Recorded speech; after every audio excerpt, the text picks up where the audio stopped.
Hello friends, मैं दीपक मौर्य। मेरा YouTube channel DK online learning में आप सभी का स्वागत है।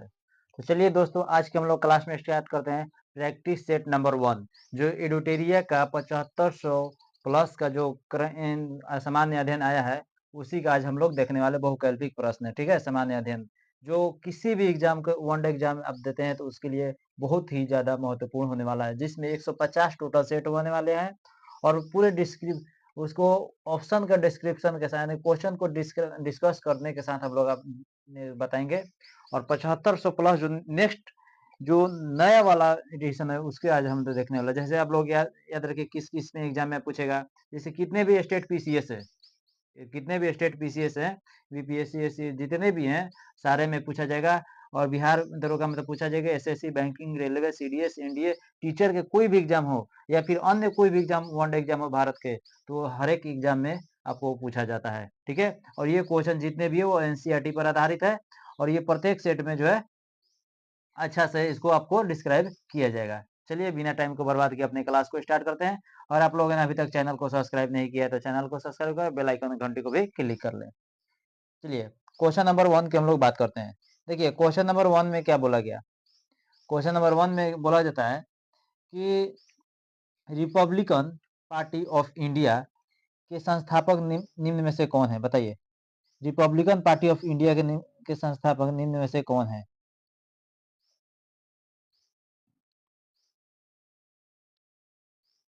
यहाँ क्या बोला गया कि रिपब्लिकन पार्टी ऑफ इंडिया के संस्थापक निम्न में से कौन थे, बताइए। तो ये इसका आंसर कौन सा हो जाएगा।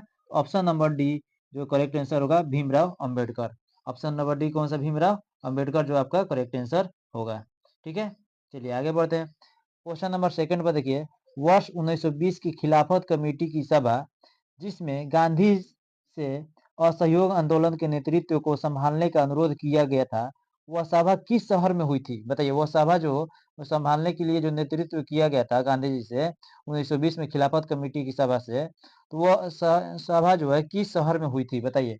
वह किस शहर में हुई थी, तो आपका करेक्ट आंसर हो जाएगा option number C, Allahabad. Option number C क्या हो जाएगा, इलाहाबाद। ठीक है, ऑप्शन नंबर सी इलाहाबाद। चलिए नेक्स्ट क्वेश्चन की बात करते हैं। देखिए नेक्स्ट क्वेश्चन में बोला गया है, तीन क्वेश्चन नंबर 3 में कि निम्नलिखित में से कौन व्यक्ति होम रूल लीग की स्थापना में शामिल नहीं थे, बताइए। निम्नलिखित में कौन से व्यक्ति होम रूल लीग की स्थापना में शामिल नहीं थे। कौन से व्यक्ति शामिल नहीं थे। एच एस आल्कट जो है इसमें शामिल नहीं थे। एच एस आल्कट जो है इसमें शामिल नहीं थे। ठीक है, एच एस आल्कट जो है इसमें क्या है, शामिल नहीं थे। उसके बाद देखिए नेक्स्ट क्वेश्चन में क्या बोला गया आपका कि नोआ नोआखली नोआखली घटना के समय महात्मा गांधी के निजी सचिव कौन थे, बताइए। महात्मा गांधी के निजी सचिव कौन थे उस समय। तो उस समय निजी सचिव जो थे कौन थे, तो प्यारे लाल थे। ऑप्शन नंबर सी जो है करेक्ट आंसर होगा, Pyare Lal. Option number C correct answer होगा क्या, प्यारे लाल। ठीक है, चलिए क्वेश्चन नंबर 5 की बात करते हैं। क्वेश्चन नंबर 5 में अगर देखते हैं हम लोग, तो बोला गया सविनय अवज्ञा आंदोलन की असफलता के बाद गांधी जी ने महत्व दिया, बताइए। गांधी जी ने किस कार्यक्रम को यानी कि समझौता को महत्व दिया था। तो इसका करेक्ट आंसर होगा आपका 5 नंबर का रचनात्मक कार्यक्रम को। किसमें है, ऑप्शन नंबर ए जो है करेक्ट आंसर हो जाएगा, रचनात्मक कार्यक्रम को। ठीक है, रचनात्मक कार्यक्रम को दिया गया। उसके बाद 6 नंबर क्वेश्चन की बोला गया, बंकिम चंद्र चटर्जी की रचना कौन सी नहीं है, बताइए। ये चार जो आपको ऑप्शन दिया गया है, वो रचना दिया गया है, इसमें से बताइए कि बंकिम चंद्र चटर्जी की कौन सी रचना नहीं है। यानी कि एक नहीं होगा, बाकी सब होगा। ठीक है, तो ऑप्शन नंबर सी जो है आपका करेक्ट आंसर होगा, पोस्ट मास्टर जो है बंकिम चंद्र चटर्जी की रचना नहीं है। बंकिम चंद्र चटर्जी की रचना नहीं है। ठीक है, चलिए आगे क्वेश्चन नंबर 7 में देखिए। क्वेश्चन नंबर 7 में क्या बोला जाता है।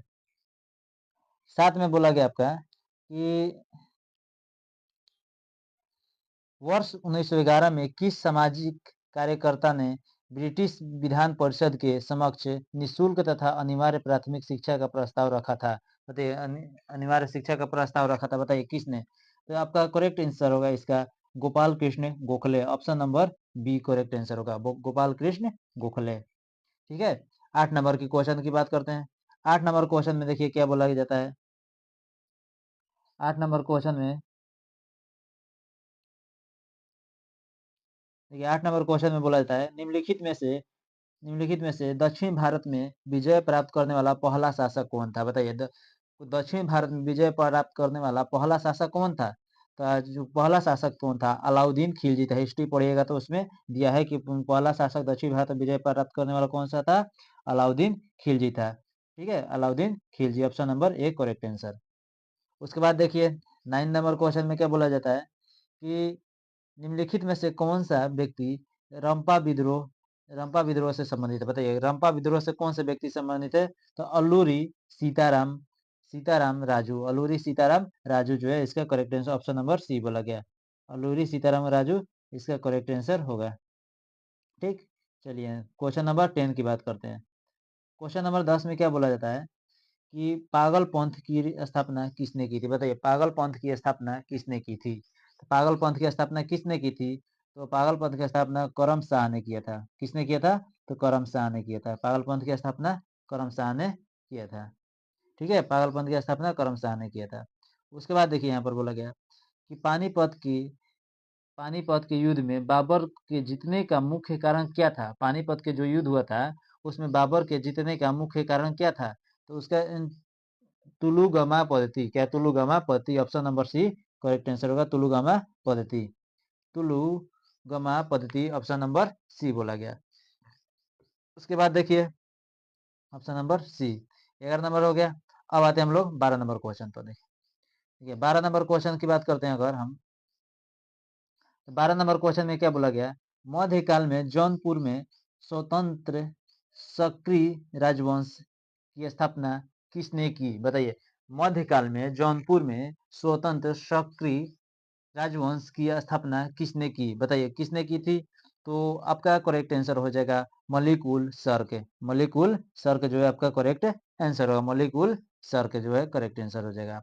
उसके बाद देखिए क्या बोला गया कि अधिक संख्या में दफनाए गए बच्चों के सावधान प्राप्त हुए हैं। बताइए, सावधान प्राप्त हुए हैं, सावधान प्राप्त हुए हैं, तो बताइए किस संस्कृति से प्राप्त हुए हैं? अधिक संख्या में दफनाए गए बच्चों के सावधान प्राप्त जो हुए हैं वो किस संस्कृति से प्राप्त हुए हैं?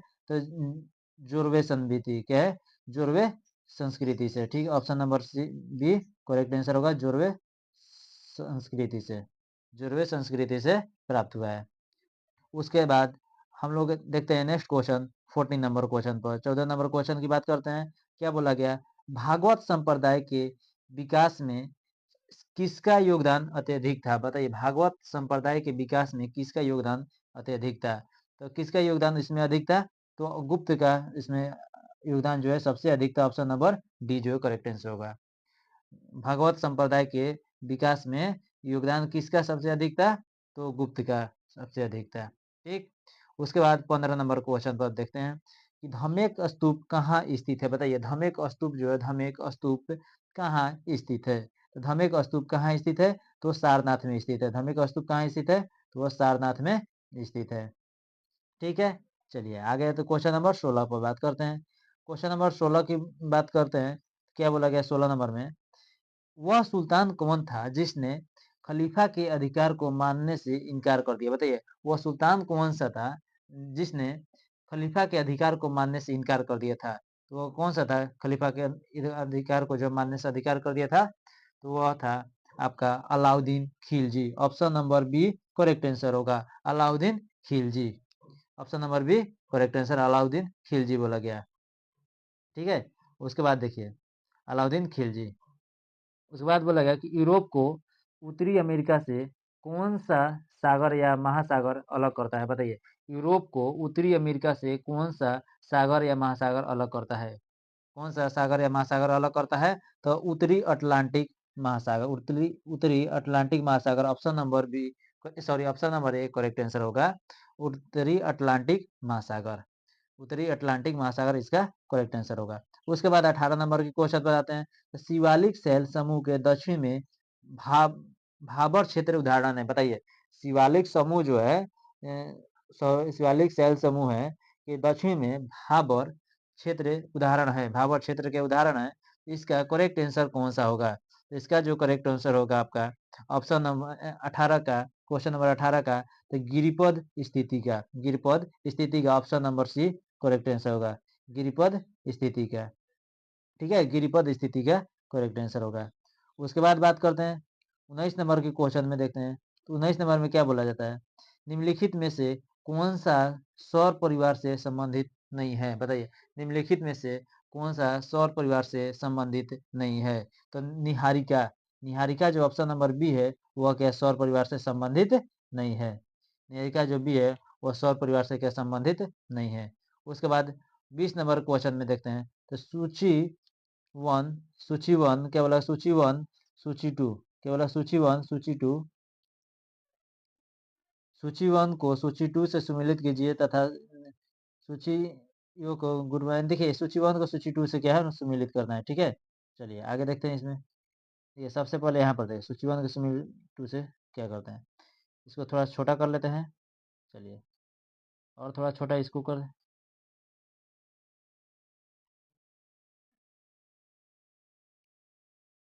अब यहाँ पर देखिए सूची वन को सूची टू से सम्मिलित करना है। अब यहाँ पर बोला गया है कि अनुच्छेद 26 में बताइए क्या दिया गया है, अनुच्छेद 26 में क्या दिया गया है। तो अनुच्छेद 26 में आपका जो देखिए सबसे पहले आप अनुच्छेद 26 है, अनुच्छेद 40 है, अनुच्छेद 98 है, अनुच्छेद 239 है, अनुच्छेद 239 है। ये बात तो है आपका, यहाँ तक आपका देखना है। ठीक है, तो आपको देख लीजिए और उसके बाद यहाँ पर सूची टू में देख आप पढ़ लीजिए, संघ शासित क्षेत्रों का प्रशासन, संघ शासित क्षेत्रों का प्रशासन, संसद सचिवालय, ठीक है संसद सचिवालय, धार्मिक कार्यों के प्रबंधन की स्वतंत्रता, ग्राम पंचायतों का ग्राम पंचायतों का गठन। इतना तक क्लियर है। अब देखिए, तो अब यहाँ पर बोला गया कि 20 नंबर में हमारा कौन सा इसमें किससे मिलेगा, ठीक है मिलान करना है। तो सबसे पहले हम लोग क्या बात करते हैं, देखिए अनुच्छेद 26 में आपको क्या बताया गया, अनुच्छेद 26 में क्या बताया गया कि धार्मिक कार्यों की प्रबंध की स्वतंत्रता, यानी कि आप भी धार्मिक कार्यों में भाग ले सकते हैं, प्रबंध ले, ठीक है वो कहीं भी आप धार्मिक कार्य भी कर सकते हैं किसी भी भारत के क्षेत्र में। तो बताइए ऑप्शन नंबर ए का, सॉरी जो ए का आपको कौन सा हो जाएगा, तीन, ए का, तो यहाँ पर देखिए ए का कौन सा हो जाएगा, तो तीन जो है आपका करेक्ट आंसर होगा, ए का तीन होगा। उसके बाद देखिए फिर बोला गया अनुच्छेद 40, तो बताइए ए का तीन जब हो गया तो ए का तीन, देखिए ए का तीन, तीन को में ए बी सी तीनों में दिया है, ए का तीन, ए का तीन, ठीक है। अब देखिए बी में देखिए अनुच्छेद 40, तो अनुच्छेद 40 में आपको क्या बताया गया, तो अनुच्छेद 40 में बोला गया कि अनुच्छेद 40 में बोला है कि ग्राम पंचायतों का गठन, अनुच्छेद 40 में क्या बोला गया कि ग्राम पंचायतों का गठन, तो ग्राम पंचायतों का गठन ऑप्शन नंबर डी में बोला गया है, अनुच्छेद 40 में ग्राम पंचायतों का गठन ऑप्शन नंबर डी में बोला गया है। उसके बाद देखिए अब तो यहाँ पर देखिए सी में क्या बोला गया कि अनुच्छेद 98 में, अनुच्छेद 98 में बोला जाता है कि संसद सचिवालय, संसद सचिवालय के बारे में किसने दिया गया है, तो डी में दिया गया, संसद सचिवालय के बारे में डी में दिया गया है। उसके बाद 239 में दिया गया अनुच्छेद में कि संघ शासित क्षेत्रों का प्रशासन, संघ शासित क्षेत्रों का प्रशासन ऑप्शन नंबर ए में दिए, वन में दिया गया, ठीक है तो वन दिया है। तो बताइए कौन सा मिलता है, तो ए का तीन, बी का फोर, सी का टू और डी का वन। तो ऑप्शन नंबर ये जो है करेक्ट आंसर होगा, ऑप्शन नंबर ए इसका क्या है करेक्ट आंसर होगा। चलिए इतना क्लियर है। अब आते हैं हम लोग नेक्स्ट पर, 20 नंबर हो गया, अब आते हैं 21 नंबर क्वेश्चन पर। देखिए 21 नंबर क्वेश्चन में क्या बोला गया, 21 नंबर क्वेश्चन में बोला गया निम्नलिखित क्षेत्रों में से किस एक क्षेत्र में राज्य सरकार का स्थानीय इकाइयों पर नियंत्रण नहीं होता है, बताइए किस एक क्षेत्र में राज्य सरकार का स्थानीय इकाइयों पर नियंत्रण नहीं होता है, नियंत्रण नहीं होता है, बताइए इकाइयों पर नियंत्रण नहीं होता है। तो 21 नंबर का हो जाएगा आपका करेक्ट आंसर कौन सा, तो नागरिकों की शिकायतें, बताइए नागरिकों की शिकायतें, तो नागरिकों की शिकायतों के क्षेत्र में राज्य सरकार का स्थानीय इकाइयों पर कोई नियंत्रण नहीं होता है, ठीक है।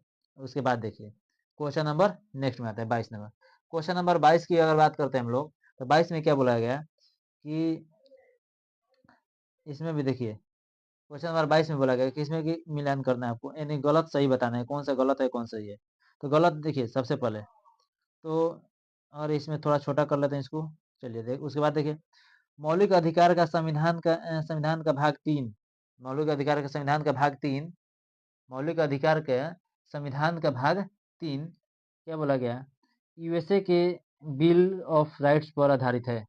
संविधान के अनुच्छेद 21 के अंतर्गत मृत्यु का अधिकार मूलभूत अधिकार है। भारतीय संविधान एक पूर्ण संघीय संविधान है और भारतीय संविधान के अनुसार मूलभूत अधिकारों को हटाया जा सकता है। तो बताइए कौन सा इसमें होगा? तो इसका जो आपका करेक्ट हो जाएगा, एक बी जो आपका करेक्ट आंसर है, सी भी एक करेक्ट आंसर है और एक डी भी करेक्ट आंसर है। यानी कि टोटल अगर देखते हैं हम लोग तो ऑप्शन नंबर किस में दिया गया है? B C D, option number D में आपका करेक्ट आंसर दिया गया है। ठीक है, बी सी डी। चलिए आगे बढ़ते हैं। उसके बाद नेक्स्ट में क्या बोला जाता है? नेक्स्ट में आपका यहाँ पर देखिए, नेक्स्ट में कि वर्ष 2011 में भारत के संविधान में होने वाले 97 संशोधन का संबंध किस विषय से है? 97 संशोधन का संबंध किस विषय से है? बताइए। तो किस विषय से है? तो संस्था सहकारी संस्थाओं का गठन एवं कार्य संचालन, सहकारी संस्थाओं का गठन एवं कार्य संचालन से वह संबंध रखता है। ठीक है, चलिए आते हैं क्वेश्चन नंबर नेक्स्ट पर। 24 नंबर क्वेश्चन पे आते हैं। 24 नंबर क्वेश्चन में बोला गया कि भारत के संसद द्वारा पंचायत प्रावधान यानी कि अनुसूचित क्षेत्रों तक विस्तार, अनुसूचित क्षेत्रों तक ही विस्तार था। पंचायत प्रावधान कानून कब पारित किया गया? बताइए कब पारित किया गया? 24 का हो जाएगा आपका सी 1996, ऑप्शन नंबर सी 1996 में पारित किया गया। ठीक है, 1996 में पारित किया गया। उसके बाद देखिए, व्यक्तिगत व्यक्तिगत प्रयोज्य आय एक यानी पीडीआई एक है। बताइए क्या है? पीडीआई एक क्या है? तो 25 का हो जाएगा आपका। तो पीडीआई बराबर व्यक्तिगत आय माइनस भूमिगत व्यक्तिगत आय माइनस भूमिगत कर भुगतान माइनस गैर कर भुगतान। ये जो आपका करेक्ट आंसर होगा बी का। ठीक है, बी जो है करेक्ट आंसर होगा इसमें। उसके बाद देखते हैं 26 नंबर क्वेश्चन में। 26 नंबर क्वेश्चन में क्या बोला गया? 26 नंबर क्वेश्चन में कि शरीर के संपर्क में स्पिरिट ठंडी अनुभूति होती है। शरीर के संपर्क में स्पिरिट ठंडी अनुभूति देती है क्योंकि यह क्या होता है? यह अत्यंत वाष्पशील होता है, क्योंकि अत्यंत वाष्पशील होता है। ऑप्शन नंबर सी करेक्ट होगा। ऑप्शन नंबर सी आपका करेक्ट आंसर होगा। उसके बाद देखिए क्वेश्चन नंबर 27 में। क्वेश्चन नंबर 27 क्या कहता है कि जब जलवाष्प में परिवर्तित होता है तब जलवाष्प में परिवर्तित होता है तब वातावरणीय ऊष्मा स्रोत से ऊष्मा जल में प्रवाहित होती है। वातावरणीय स्रोत से ऊष्मा जल में प्रवाहित होती है। ठीक है, यहाँ तक क्लियर है? चलिए ऑप्शन नंबर सी जो है इसका करेक्ट आंसर होगा। 28 नंबर में आते हैं। 28 नंबर क्वेश्चन में बोला गया कि हरे पौधे सूर्य के प्रकाश की ऊर्जा का हरे पौधे सूर्य के प्रकाश की ऊर्जा का कितना प्रतिशत ग्रहण करते हैं और उसे खाद्य ऊर्जा में परिवर्तित करते हैं? बताइए कितना परसेंट? तो 1%। मात्र कितना? 1% इसका करेक्ट आंसर होगा। 1% इसका correct answer option number B होगा। उसके बाद आते हैं क्वेश्चन नंबर 29 पर। देखिए क्वेश्चन नंबर 29 में बात करते हैं। अब इसमें भी देखिए मिलान का सूची 1 में मिलान करना है, तो मिलान कर लीजिए। यहाँ पर देखिए सूची 1 को 2 से यानी कि धातु संबंधित यानी कौन से धातु से कौन संबंधित रोग है, इसे आपको मिलान करना है। तो सबसे पहले देखिए ऑप्शन नंबर ए में दिया गया है कि आर्सेनिक, उसके बाद कैडमियम, पॉलीविनाइल क्लोराइड और बेरियम। संबंधित रोग कौन सा है? फेफड़े का कैंसर, मस्तिष्क सूजन, हड्डियों में कमजोरी, शोषण संबंधी समस्या। अब यहाँ पर देखिए क्या है, हम लोग किस क्वेश्चन की बात करते हैं? तो क्वेश्चन नंबर 29 की बात करते हैं। क्वेश्चन नंबर 29 में देखिए क्या बोला गया है। यहाँ पर थोड़ा सा छोटा कर लेते हैं इसको, स्क्रीन को। चलिए छोटा कर लिए। अब इसके बाद देखिए 29 नंबर में यहाँ पर देखना है हमको कि कौन सा है? आर्सेनिक। तो भाई आर्सेनिक जो है कि किसके संबंधी से होता है? तो शोषण संबंधी समस्या। आर्सेनिक की कमी से कौन सा होता है? शोषण संबंधी समस्या होता है। आर्सेनिक की कमी से श्वसन संबंधी समस्या होता है। सॉरी, यहाँ फेफड़े का कैंसर। यहाँ पर देखिए क्या है? फेफड़े का कैंसर होगा यहाँ पर। आर्सेनिक की कमी से क्या होता है? फेफड़े का कैंसर होता है। आर्सेनिक अगर कमी हो जाएगा तो फेफड़े का कैंसर आपका रोग हो जाएगा। उसके बाद देखिए कैडमियम। भाई कैडमियम की अगर बात करते हैं तो कैडमियम जो है वो कहाँ पर? हड्डियों में कमजोरी से होता है। कैडमियम की कमी से हड्डियों में कमजोरी आ जाती है। ठीक है। संबंधित रोग किससे होता है? तो कैडमियम से हड्डी में, ठीक है, हड्डी। उसके बाद देखिए नेक्स्ट बोला गया है पॉलीविनाइल क्लोराइड। भाई पॉलीविनाइल क्लोराइड जो है, पॉलीविनाइल क्लोराइड, तो सी का, तो पॉलीविनाइल क्लोराइड तो सी का किस में और चला जाएगा? तो सी का पॉलीविनाइल क्लोराइड से ये शोषण संबंधी समस्या होता है। पॉलीविनाइल क्लोराइड से क्या है? शोषण संबंधी समस्या हो जाता है। उसके बाद बेरियम, तो बेरियम से क्या होता है? तो बेरियम जो भाई अगर कहते हैं, तो बेरियम से हो जाता है मस्तिष्क सूजन हो जाता है। बेरियम से क्या होता है? मस्तिष्क सूजन। तो ऑप्शन नंबर डी जो है आपका देखिए करेक्ट आंसर होगा। ऑप्शन नंबर डी इसका करेक्ट आंसर होगा। ठीक है, ऑप्शन नंबर डी। उसके बाद देखते हैं, आते हैं क्वेश्चन नंबर 30 पर। क्वेश्चन नंबर 30 में देखिए,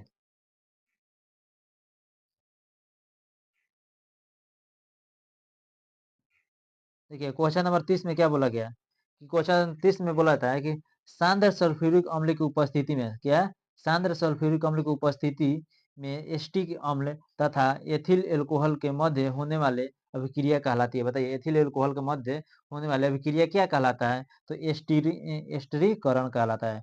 क्या कहलाता है? एस्टरीकरण कहलाता है। ऑप्शन नंबर डी इसका करेक्ट आंसर होगा। ऑप्शन नंबर डी एस्टरीकरण। ठीक है, option number D correct answer होगा। उसके बाद 31 नंबर में क्वेश्चन पे बात करते हैं। तो ग्रेफाइट में परतों को एक दूसरे से मिलाकर रखा जाता है। बताइए ग्रेफाइट में परतों को एक दूसरे से मिलाकर रखा जाता है, तो बताइए किसके द्वारा रखा जाता है?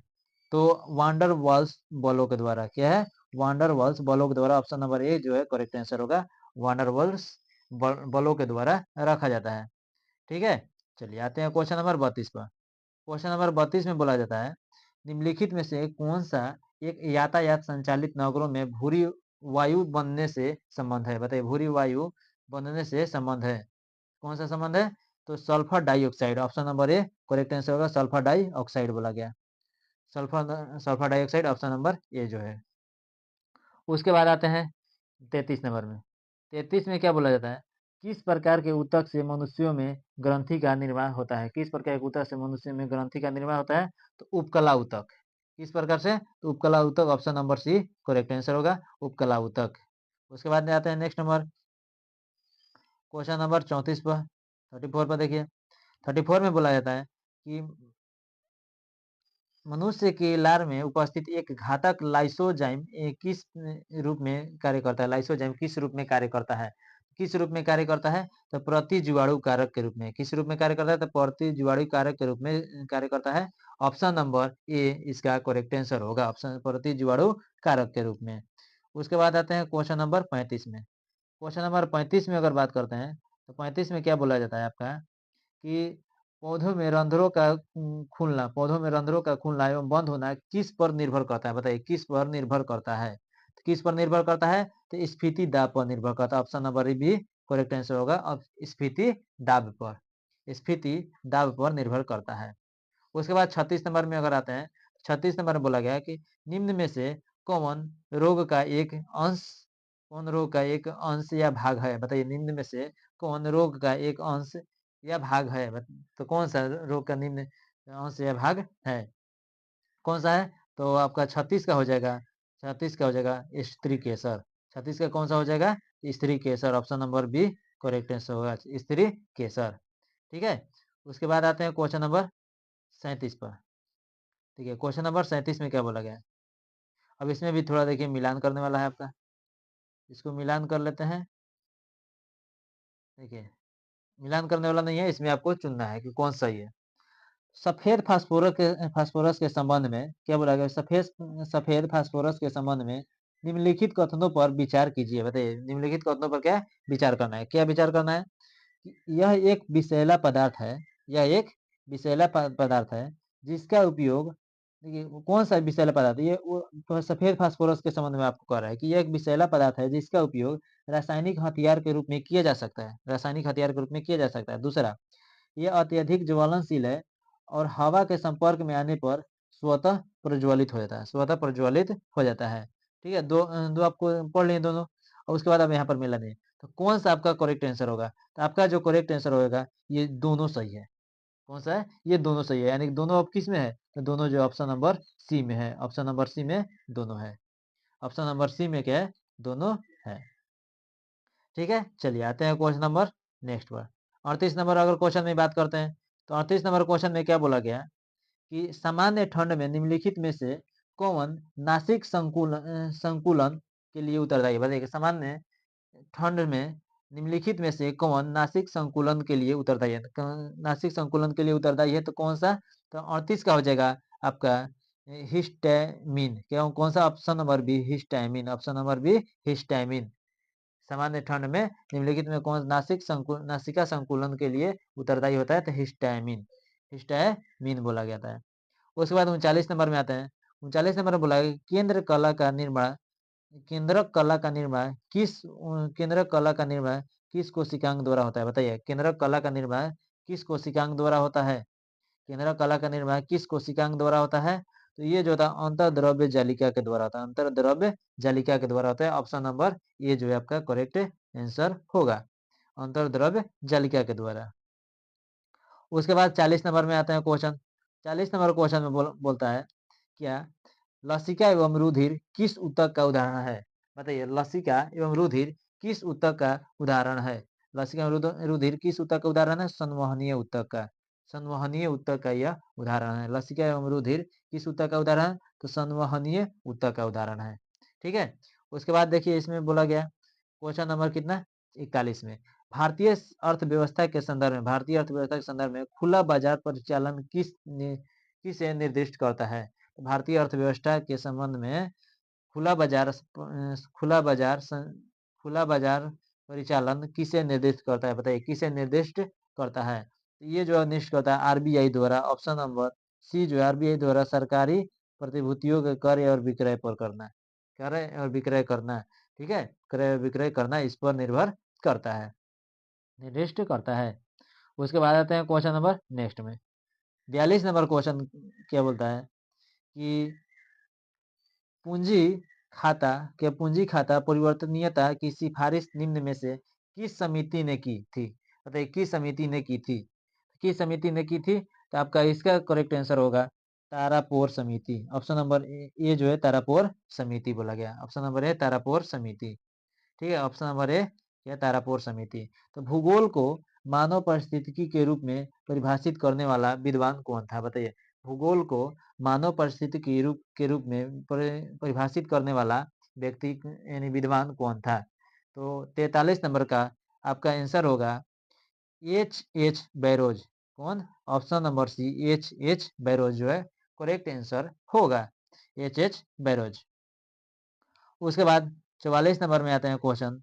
44 नंबर का होता है निम्न भारत के निम्नलिखित क्षेत्रों में, भारत के निम्नलिखित क्षेत्रों में से कौन सा पारिस्थितिक उष्ण स्थल माना जाता है? बताइए उष्ण स्थल माना जाता है।